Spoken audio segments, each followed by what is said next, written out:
해놨는데 씨. 이렇게 어색하게 또 시작을 해보겠습니다. 잠깐만요. 네, 어디가? 오늘 처음으로 브리더님, 작가님, 네. 네, 사육방에 남의 사육방 처음 와봤어요. 보시면 사육장들 보시면 아시겠지만 크레스티 코는 아닙니다. 인식은 주류인데 키워지는 수요는 이제 비주류죠. 그렇죠. 오늘 토케이 변태, 네, 토케이 변태 사람은 안전해요. 토케이 변태 김희르님 작가님, 김희르 작가님 댁에 와 있습니다.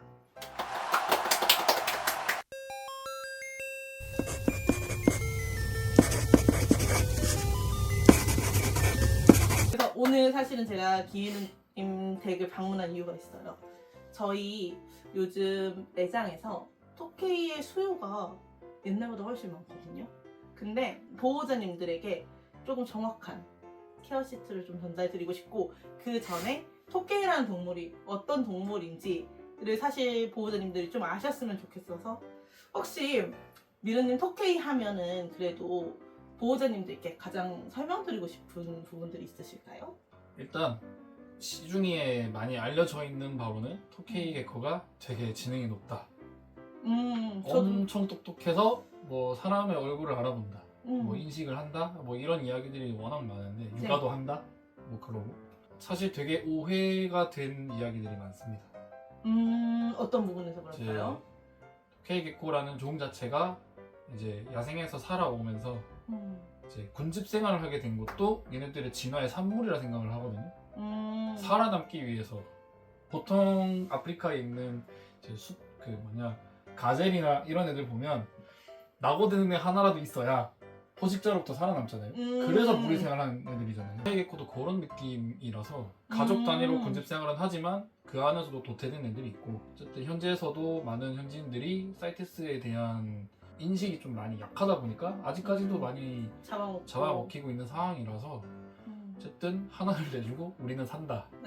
그런 의미에서 그런 느낌이기 때문에 토케이라는 애들이 성격이 굉장히 예민합니다. 사납다라는 인식이라고 받은 이유가 사람의 손이 오면은 빽 짖고 막 물잖아요. 무는 애들도 있고 달려서 무는 그쵸. 애들도 있고 간혹. 아니면 이제 도망가고. 그거는 개체의 성격 차이예요. 날라와서 사람 손을 무는 애들은 극히 드물지만 그런 애들이 진짜 호전적인 애들이고, 그리고 이제 짖는 애들은 이제 어느 정도 경계는 하는데 그렇게 호전적인 애들은 아닌 거예요. 자기 방어만 하는 친구들인 거고, 도망을 가는 친구들은 그냥 완전 쫄보들입니다.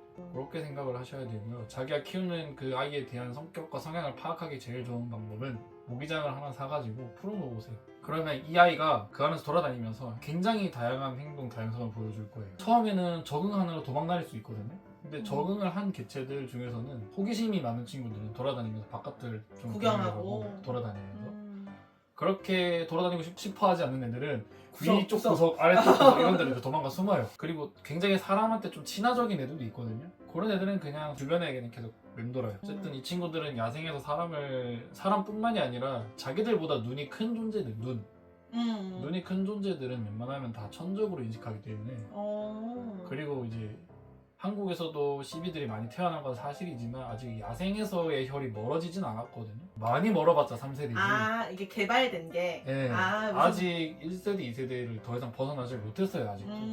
그러다 보니까 아직 야생성을 그런 게 많이 가지고 있다. 가지고 있는 겁니다.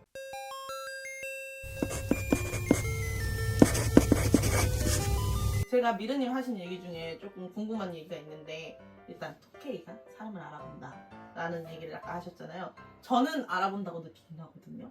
시각적으로. 정확하게는 자기한테 밥을 주는 존재에 대한 인식은 하는 거예요. 근데 저희 토케이 같은 경우에, 루미 같은 경우에는 저는 안 물거든요.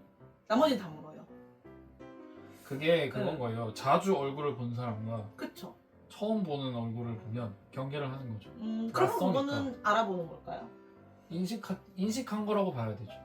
알아본다고 하면은 사람들이 생각했을 때 알아본다, 지능이 높은 동물들이 이건 아닌 약간 거죠. 그런 느낌처럼 생각하는 분들이 많아서 그런 오해가 있기 때문에 쉽게 그렇습니다라고 말씀드리기가 어려운 거죠. 알아본다라는 느낌보다는 그냥 인식을 한다. 자주 본 얼굴을. 그리고 두 번째, 저는 토끼를 키우면서 너무 예뻤던 부분이, 저희가 초선생하고 캐선생이 있으면 초선생이 수컷이고 캐선생이 암컷이거든요. 그럼 항상 토선생이 굴 입구에 있어요. 그리고 캐선생이 항상 뒤에 있거든요. 그리고 토선생이 캐선생이 없을 때보다 있을 때 훨씬 더 예민하긴 해요. 우리의 사람의 시각으로 수컷이 암컷을 지켜주는 느낌이기는 했어요. 왜냐면 토선생이 훨씬 등치도 크고 이러니까. 혹시 그거에 대해서는 어떻게 생각하세요? 그거는 그냥 암컷애가 겁이 많아서 숨어 있는 거고요. 수컷애는 겁이 없어서 그냥 나와 있는 거예요. 나는 여지까지 손님들한테 지켜준다고 얘기했는데 네, 잘못된 정보를 전달했네요. 이게 물론 지금 말씀하신 토 선생이랑 캐 선생의 사례 같은 경우가 매니저님이 말한 그게 맞을 수도 있어요. 근데 아닐 수도 있다는 거예요. 그러니까 가능성을 열어주는 거죠. 꼭 그런 것만은 아니다. K가 되게 신사적이라고 많이 알려져 있잖아요. 흡사를 하면 젠틀하다고. 이제 강제적인 관계를 안 맺고 암컷이 이제 구애를 안 어머. 받아주면 더 이상 아무 일이 일어나지 않는 남매로 산다. 네, 뭐 그 얘기 많이 이제 들었습니다. 그것도 맞는 말이지만 아닌 경우도 있다. 아닌 경우는 어떤 경우가 있냐면 수컷이 계속 귀찮게 들이대요. 음, 또는 암컷이 배란이 와서 수컷한테 들이대요. 그러면은 수컷이나 암컷의 성격과 성향에 따라 조금씩 달라지지만 이제 계속 들이대다가 암컷이 안 받아주면 좀 성격이 드세거나 좀 못된 남편이면 때려요. 물어요. 왜 안 받아줘? 그러면 그때부터 암컷이 스트레스를 되게 많이 받기 시작해요. 최근에 떠난 제 심지어 2세까지 봤던 애인데도 불구하고 몇 개월 만에 다시 합살했는데 그런 일이 생겼거든요. 결국 스트레스로 떠났어요. 근데 그렇게 생각했을 때 토끼는 굉장히 지능이 높은 동물 아닐까요? 보통은 동물들이 본능에 의해서 뭐 배란이 오거나 하면 무조건 메이팅을 하는 게 다수잖아요. 근데 지금 토끼는 그렇지 않다는 거는 부치류 개코 중에는 제일 지능이 높다고 느껴지기는 하는데 그 부분에 대해서는 어떻게 생각해요? 도마뱀 부츠 중에서는 저도 최상위 티어라고 생각해요. 상위 티어? 네. 이 정도의 스트레스를 받았을 때 뭔가 얘네의 삶에 지장이 생긴다라는 좀 그런 동물 자체가 지능이 되게 높은 그쵸. 거예요. 근데 이제 우리나라 사람들 정서 때문인지는 모르겠지만 항상 지능이 높다 그러면 기준을 사람 기준을 잡고 몇 세 기준, 몇 세 정도 지능이 이런 이야기를 워낙 많이 하다 보니까 그 정도까지는 아니다. 사실 제가 느꼈을 때는 태구나 대형종들보다는 그런 친구들보다 훨씬 더 허당인데 우리가 기본적으로 알고 있는 크레스티드 개코나 가고일 개코, 리키에너스보다는 조금 더 그래도 조금 더 나은 것 같아요. 토케이는 되게 신기했던 게 사실 크레는 자기 새끼라는 뭐 토케이도 자기 새끼라는 인식은 아니겠지만 그 군집해서 살면서 새끼들을 공격하는 일이 전 적다고 알고 있거든요. 이제 그게 가장 큰 오해로 많이 사람들이 알고 있는 게 육아를 한다. 그렇게 많이 알려져 있다 보니까 오해하는 사람들이 많거든요. 이게 정확하게 육아가 아니고요. 얘네들은 군집생활을 하기 때문에 대장이 있어요. 항상 베이비들끼리 살아도 서열이 정해져요. 근데 부모가 있으면 당연히 부모가 서열 엄마가 성격이 드세면 엄마가 대장이에요. 그리고 보통 통상적으로는 당연히 덩치가 큰 아빠가 대장이면 맞거든요. 그래서 얘네가 알아서 그냥 부모 곁으로 도망가는데 자기들을 지켜줄 대장이라고 생각을 하기 때문에 그리고 그 대장은 자기 천적을 보면 당연히 실룩실룩거리면서 입을 벌리죠. 그거를 보고 사람들이 이제 오해를 하는 거죠. 아, 새끼를 보호한다 라고. 근데 새끼를 보호하는 게 아니라 자기를 보호하고 있는 거지. 그냥 그 주변에 새끼를 도망간 것 뿐입니다. 미르님이 하고 싶으신 얘기는 우리가 너무 환상에 젖어서 토케이를 입양하지 않았으면 좋겠다. 네. 그러니까 이 말을 하고 싶던 거잖아요. 네. 너무 그러니까 그럴 수 있어. 부치류 개코 중에는 제일 영리한 친구들이다 보니까 이런 영상들에 대해서 이 내용이 맞을 수는 있으나 꼭 그렇지만은 않을 수도 있다라는 네, 말씀을 하시고 싶으신 거죠? 경우에서는 늘 염두를 해야 되기 때문에.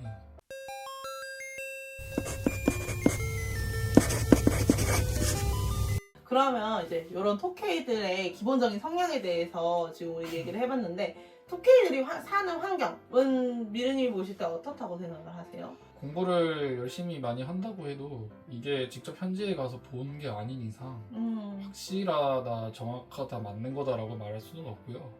그냥 동남아를 가면 많이 덥고 습하다 정도잖아요. 솔직히 토케이들이 사는 환경이나 검색만 해도요, 얘네가 해변가나 이런 데 안 살고 다 나무 위쪽 풀림이나 이런 데 살거나 아니면 폐가 사람 사는 집에도 살던데. 사람 사는 집 같은 경우에 구멍이 뚫리는 천장. 네, 맞아요. 그러니까 어느 정도 보온이 되는 곳에 살지 온도 내깔라진데 안 온도 산다. 습도가 차이가 많이 나는 곳에서는 안 살아요. 그래서 이제 보온도 굉장히 중요하지만 어떤 동물이든지 간에 제일 중요한 거는 환기입니다. 하루에 한 번 이상 환기가 돼야 돼요. 최소 못해도. 아무리 얘네가 그런 폐쇄된 공간에 산다 해도 그쵸. 거기는 현지잖아요. 한기는 사실 모든 생물들의 기본적인 굉장히 중요한 거예요. 굉장히 기본적이고 굉장히 중요한 건데 이걸 지켜지지 잘 않는 경우들. 모르고 넘어가는 경우가 많아요. 그래서 환기를 중요시하는 분들이 이제 선택하는 사육장이 대부분 유리장이고요. 그쵸. 온도 보온에 조금 더 집중해서 키워야겠다 하시는 분들이 포맥스에 키우시는 건데 포맥스가 환기가 그렇게 잘 안 되거든요. 그래서 유리장에 비해서는 아무래도 환기구가 적으니까. 네, 그래서 서큘레이터를 계속 돌려줘야 되거나 아니면 저 저 같은 경우 분무해줄 때마다 이렇게 열리면은 이만한 공간이 생기니까 네. 제가 한번 이렇게 해줘요. 음. 그러고 분무해주고 닫아주고. 그렇게만 해줘도 안 하는 것보다는 좋다. 첫 번째로 제일 토끼한테 중요한 건 환기. 그리고 두 번째로 우리가 제일 중요한 게 아까 말씀하셨던 온도. 미르님이 생각하시는 토끼의 적정 온도는 몇 도라고 생각하세요? 일단 포맥스 같은 경우는 전체를 데우는 사육장이 아니면 이런 열원을 쓰게 되면 그쵸. 한국만. 한 곳만 따뜻해요. 제일 따뜻한 곳의 기준으로 핫존. 네, 이제 핫존으로 가면 높으면 35도, 낮으면 한 32도. 오히려 얘네는 저온에 좀 취약하지 고온에는 생각보다 좀 잘 강하거든요. 버티는 편. 강한 편이라서 오히려 오. 고온이 조금 더 낮고요. 이제 쿨존으로 가면은 한 25도 정도. 근데 이제 음. 내장되어 있는 거. 포맥스장 중에 음. 2자나 3자 같이 열원이 안에 내장되어 있는 경우면 팥 자체가 전체를 데우니까 그쵸. 한 28도에서 30도 정도만 맞추셔도 음. 충분해요. 그리고 세 번째. 지금 저는 눈치챘어요. 미르님이 생각하는 토끼의 가장 큰 구성용품. 사육장 안에 꼭 넣어줬으면 하는 거. 얘기 한번 해주시죠. 전 네. 지금 눈치챘어요. 여기 너무나 다 동일하게 들어가 있기 때문에. 지금 제 뒤에 보시면 나와 있는 애가 한 마리도 없죠. K 개코 자체가 성향이 어둡고 좁은 데를 선호를 합니다. 코르크 튜브죠. 코르크 튜브가 아무리 이제 좋다고 해도 폭이 너무 넓잖아요. 그럼 얘네 어디서 오냐면 코르크 튜브 안에 안 들어가 있고 튜브랑 벽 사이에 뒤! 들어가 있어요. 맞아요. 뒤에 뭐. 네. 코르크 튜브 폭이 작으면 거기 안에 들어가요. 근데 제가 튜브를 넓은 걸 선호하는 이유는 딱 하나예요. 손 넣어야 되니까. 이게 내가 내 아이를 돌볼 때 상태를 한 번씩은 봐야 되잖아요. 아, 이렇게 들여다보려고 해도. 네, 넓으면은 일단 빛도 많이 들어오니까 음. 빛에만 비춰봐도 어느 정도 상태가 어떤지 확인은 되잖아요, 육안으로. 네네네. 어쨌든 그래서 좁은 곳보단 넓은 게 조금 더 개체의 상태를 확인하기엔 좀 더 낫다. 그래서 저 되게 궁금한 게 있어요. 토끼의 습도는 어떻게 맞추는 게 좋을까요? 저는 항상 이게 되게 고민이거든요. 왜냐하면 인도네시아나 뭐 동남아시아 생각해보면 우리나라보다는 습한데 거기가 습하다고 해서 답답하진 않거든요. 그래서 아, 습도를 어느 정도 해주는 게 좋을까라고 늘 고민을 해요. 물론 저는 크레보다는 조금 더 물을 더 많이 뿌려주기는 하거든요. 미르님이 생각하는 습도는 어느 정도가 좋다고 생각하세요? 저도 습도는 분무할 때만 무조건 100%. 습도가 이제 다 날아가고 나면은 그냥 평균 습도? 건조하게 한 30%, 40%. 엄청 건조하시네요. 그렇게 했는데도 탈수가 오거나 문제된 경우는 못 봤어요. 아, 이 많은 아이들 중에? 네. 음, 개개코들 키우면서 느낀 바로는 건조해도 괜찮다. 괜찮다. 오히려 습도가 너무 높으면 탈피가 힘들었던 것 같아요. 유리장 같은 경우면 뭐 좀 습해도 된다고 생각하거든요. 환기가 잘 되니까. 근데 포맥스장은 너무 습하게 오래 지속이 되면 배변에서 응애가 생기거나 아이들한테서도 질병 같은 게 많이 바이러스나 이런 것들이 더 퍼질 수 있기 때문에 맞아요. 환기가 안 되고 박테리아가. 습하면 무조건 문제가 생길 수 있는 네, 것 그래서 같아요. 포맥스장에서 키우는 분들한테는 좀 더 건조하게 키워도 괜찮다라고 말씀을 드리고 싶어요.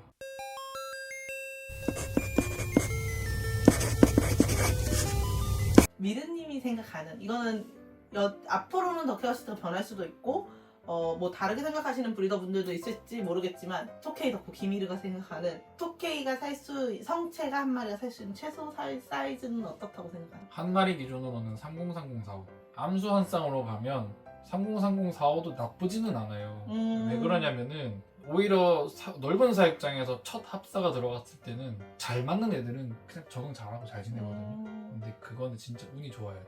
이게 넓은 데 들어가자마자 적응 못 해가지고 밥을 못 먹고 이제 영양실조가 오거나 탈수가 오는 경우도 있기 때문에 첫 합사 들어갔을 때 303045에 있다가 알을 낳고 새끼들이 나오고 있고 점점 많아지면 그때 그냥 넓은 데 이사 보내주는 게 낫지. 이사를 이미 합사하자마자 넓은 데 들어가는 거는 사실 그렇게 바로 추천드리고 싶지 않은 이유가 제가 그걸 많이 경험해봐서 그래요. 사실 우리가 생각했을 때 그리고 저는 생각했을 때 사육장은 거거익선이다. 근데 미르님이 생각하실 때는 그것도 너무 좋은 마인드인데 애기들이 살아갈 때 적응을 위해서 처음에 작은 데 있다가 좀 큰 데로 옮겨주는 게 좋다라고 생각을 하시는 일단 거죠? 암수 둘의 궁합이 맞아야 합사가 합사를 했을 때도 관계가 이제 괜찮을지 이대로 이어질지 혹은 암컷애가 스트레스를 받거나 혹은 수컷애가 스트레스를 받아서 문제가 생길지 관찰하기에도 사실 3030 사고가 제일 낫기도 하고 그리고 이제 공간이 좁잖아요. 네. 그러니까 얘네가 움직이는 걸 보면 소리가 들리잖아요. 아 그쵸. 네, 소리 듣고 바로 빼줄 수 있겠네요. 그러면. 누가 과민 반응하고 예민 반응을 하는구나라는 걸 느낄 수 있기 때문에 대처하기가 훨씬 낫죠. 3030 사고. 저는 생각해보지 못했던 네, 것 같아요. 그래서 이제 궁합이 좋아서 알이 나오고 새끼들이 이제 막 나오고 있다 하면 이사 보내주는데 그게 아니라면은 그냥 3030 상도 사회에서 나쁘지 않다. 합사를 해보고 적응을 시켜주는 게 우선이다라고 생각을 하고 있어요.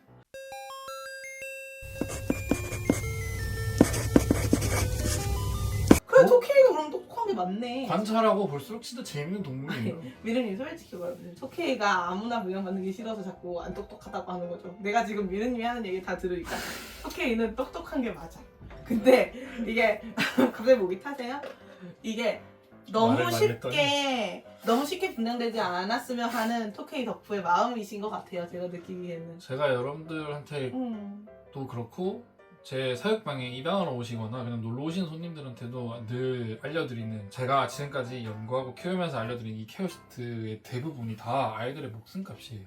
저는 그게 무슨 말씀인지 알아요. 약간 저는 미르님이 오늘 해주시는 얘기를 촬영 전에도 말씀드렸지만 미르님 얘기해주고 싶지 않은 부분 있으면 얘기 안 하셔도 되고 그리고 너무 감사하다. 왜냐면 이거는 미르님 말씀하신 대로 아이들의 진짜 목숨값으로 쓰여 모든 생물이 그렇겠지만 미르님의 토케이 시트들은 정말 많은 아이들의 희생으로 만들어졌기 때문에 더 이런 것들이 애틋하지 않으신가.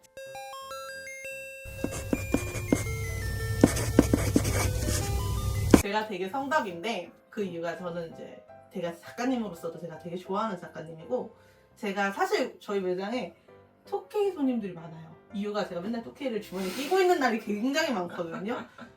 저는 토케이 케어 시트를 김일우님한테 많이 배웠어요. 근데 그 중에 제일 와닿았던 게 저는 처음에 토케이 이제 저희도 이제 데리고 오잖아요. 애기들 매장에.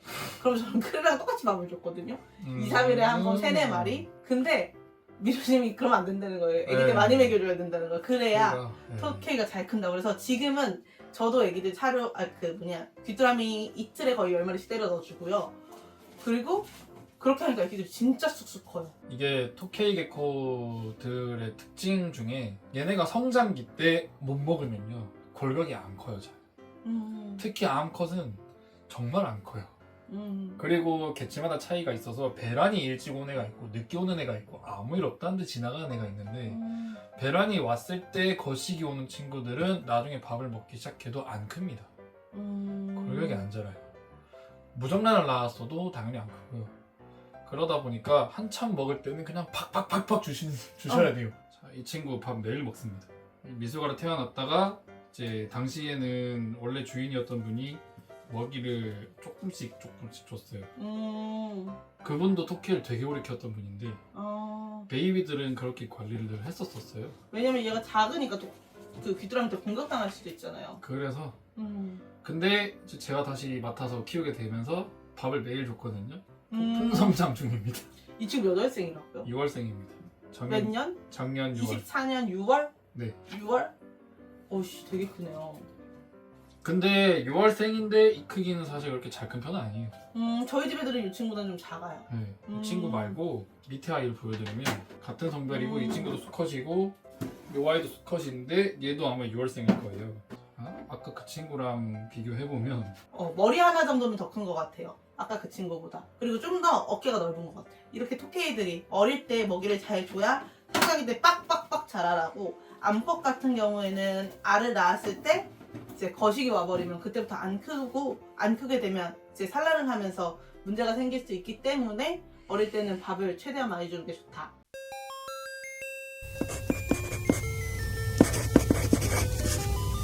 그러면 제가 여기까지 지금 얼추 케어 시트는 지금 온도, 습도 뭐 다 이제 은신처 뭐 다 했던 것 같은데 혹시 추가로 더 그래서 이거는 알고 토케이를 키웠으면 좋겠다 하는 부분이 있으실까요? 토케이가 지금 이제 그나마 키우는 분들이 많이 늘어난 건 사실이지만 아직까지도 많은 분들이 이제 어려워하고 노출된 매체를 통해서 여전히 악마다 사납다라는 인식이 강한데 생각보다 얘네는 그냥 알고 보면 되게 허당이라서 내가 키우는 이 아이를 자극을 안 주고 어떻게 꺼내야 좀 덜 예민할까를 좀 고민을 하면서 키우다 보면 되게 여러 가지 방법이 생겨요. 아까 말씀드렸던 대로 튜브 통째로 꺼내는 방법이 있고 저 같은 경우엔 벽에 붙어 있는 친구들 사실 사람들이 되게 많이 무서워하거든요. 꺼내기. 저 제일 무서워요. 그래서 제가 제일 많이 쓰는 게 이거거든요. 어떻게? 벽에 붙어 있으면 이거 아래로 쓱 집어넣어 밀어 넣어서 네. 올라오게 한 다음에 꺼내고. 아 여기로? 그때 네. 달려서 안 무나요?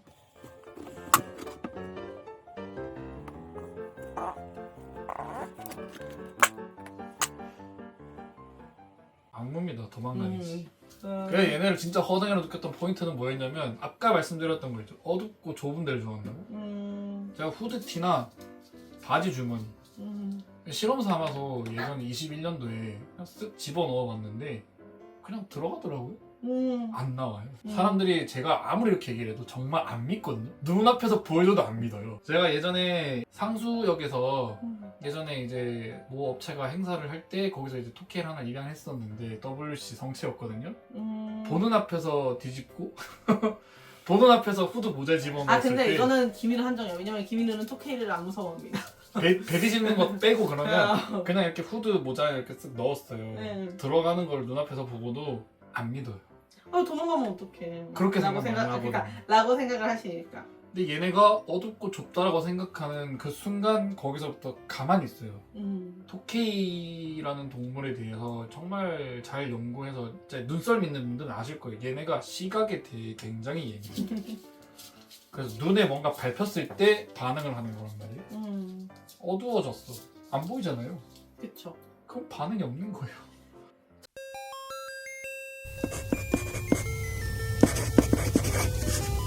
저는 그런 얘기를 되게 손님들한테 많이 하는데 제가 크레를 제일 많이 키우고 있지만 나는 동물 중에 파충류 중에 단 하나를 키워야 한다 그러면 난 토끼를 키울 거야 라고 얘기하거든요. 그만큼 감정 교감이라기보다 이 친구가 나를 이해해주고 나도 이 친구를 이해하면 이거만큼 재밌는 저는 도마뱀은 없는 것 같아요. 토케이의 진짜 매력은 그거예요. 나랑 같이 지내는 동안 1년이든 2년이든 시간이 지나면서 얘가 변하는 과정을 진짜 매력이 있거든요.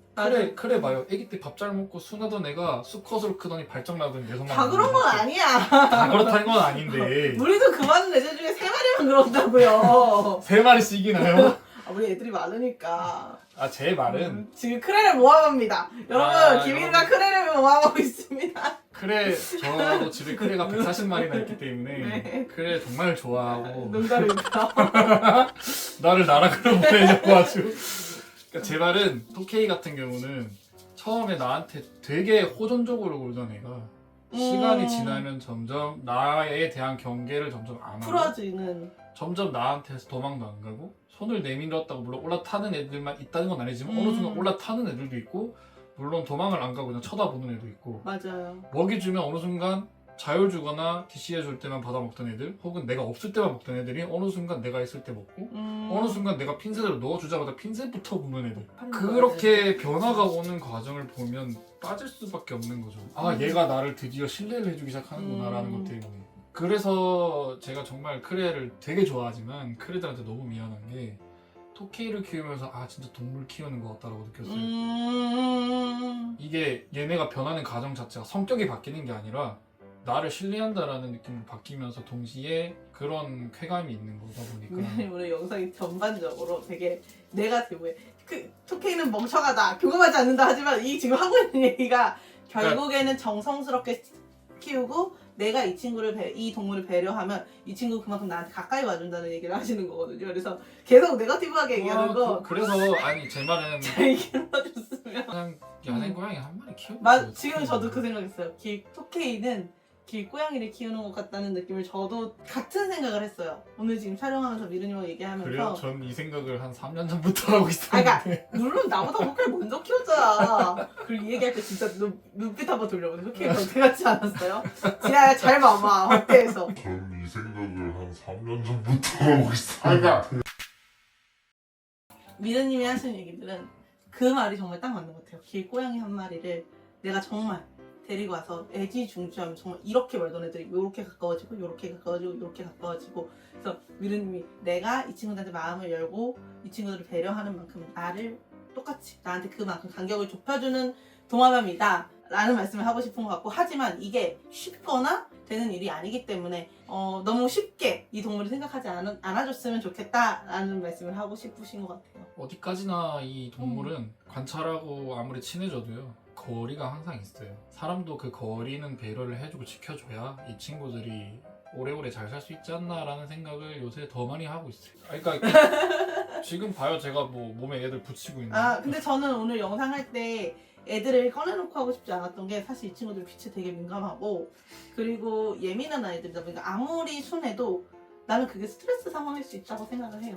그래서 오늘 사실은 미르님 처음부터 우리 왜 토케이 평소에 많이 올려놓고 하잖아요. 그렇게 하자고 얘기를 안 했던 이유가 조금은 토케이를 그런 존중하는 모습들을 저는 사실은 그렇게 하고 싶었어요. 왜냐면 굳이 얘가 안 나와 있어도 우리 잘 설명할 수 있으니까.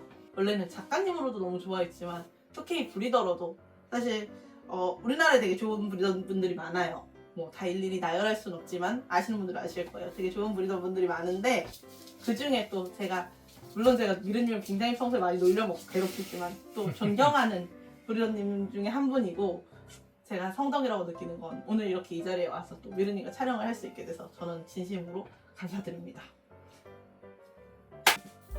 안녕하세요, 편집자입니다. 갑작스러운 프로그램 문제로 영상에 문구를 쓸 수 없는 상황이라 편집자가 부득이하게 구두로 내용을 전달드리려고 합니다. 이번 토케이 편으로 함께 하신 김희르 작가님의 전시회가 있으십니다. 2025년 1월 10일부터 14일까지 서울 성동구에 위치한 뎁샌드2 갤러리에서 진행될 예정이니 많은 관심과 사랑 부탁드립니다. 플랜티물과 김희르님과의 토케이 여정은 다음번에 또 찾아뵙도록 하겠습니다. 감사합니다.